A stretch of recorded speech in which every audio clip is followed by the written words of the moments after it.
My wife drained our savings and abandoned me 2 months ago to find herself. My 50M wife Mary, 48F, has a family with a history of dementia, developing memory issues in their mid to late 50s. Her mom, grandmother, and several other relatives on her mom's side have developed dementia. Her dad is no longer in the picture, and her mom lived with us for 4 years until earlier this year.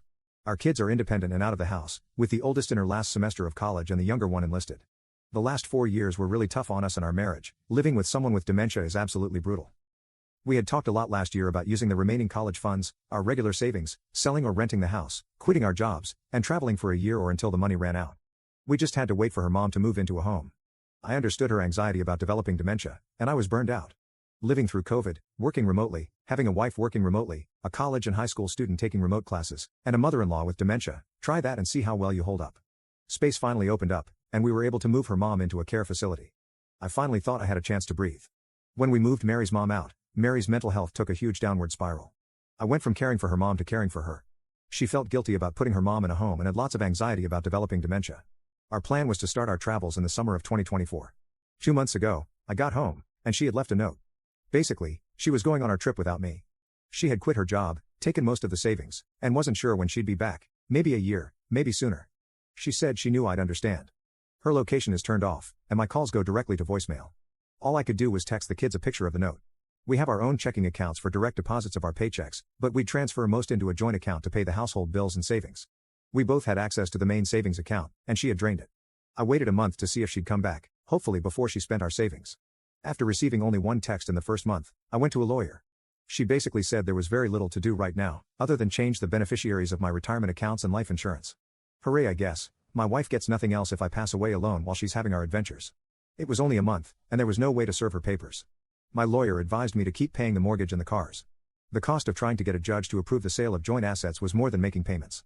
I didn't want to ruin my credit by letting one of our cars get repossessed, but I can't sell it because she's on the title. I get random texts, and she sporadically posts on Instagram. Of course, she has comments turned off. I want to block her so badly, but my lawyer advised me that it's better to maintain a communication channel that's not through our kids. Her last post was from Hawaii. She put in the comments how great a husband I was for letting her take this trip.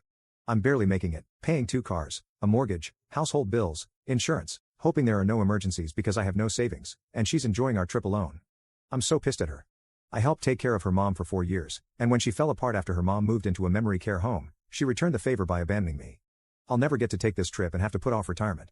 My only solace is that the kids are angry at her, but they'll probably forgive her eventually. I'm no fool, I know she's hooking up with guys. She looks good and she'll have zero problems getting men. I texted her and asked if she was sleeping around, and it took her an entire week to respond that she wasn't. So, I'm drinking alone on a Friday night, and she's somewhere, probably on a beach, enjoying life. I hate her. Update 1. An update from my original post. I'm feeling much more positive now that the financial situation has become a little more manageable. Basically, I'm running up debt that will get paid off when I sell the house. Even with lawyer fees, I have 6 to 8 more months before I have to worry about money, assuming there are no emergencies. My friend's wife gave me some good advice. Don't go from being a hero to a villain in your kids' eyes. How I talk about and treat my wife will determine my future relationship with my kids. I don't give a damn about my wife, but I don't want to make her a sympathetic figure or drive them away from both of us. I followed up with the lawyer. Basically, she said we're going to have her pay back the savings she took through a reduction in her share of the assets. Any division of assets will include the savings she took. She'll also have to repay the money I spent maintaining the household while she was gone. There is plenty of equity in her share of the house and her retirement plans to cover that. She said that our finances are so intertwined after nearly 25 years of marriage, my wife is going to get some share of the assets. The best case is she agrees to the terms of the divorce, and it's relatively cheap and quick. Otherwise, it gets complicated and expensive. She gave me a lot of options and how much I can expect to spend, so I decided to just mostly wait. Now that my financial situation is less stressful, I'm actually enjoying her being gone. I'm free to do whatever I want, whenever I want. I don't have to cook or clean or take care of anyone. The house is quiet for the first time I can remember. I loved my wife, but her mental health weighed down our marriage. The first month or so, I expected her to be there whenever I'd get home. When someone was at the door or if I heard noises, I'd think it was her. I'd check the doorbell cam obsessively. I'm not looking forward to her returning.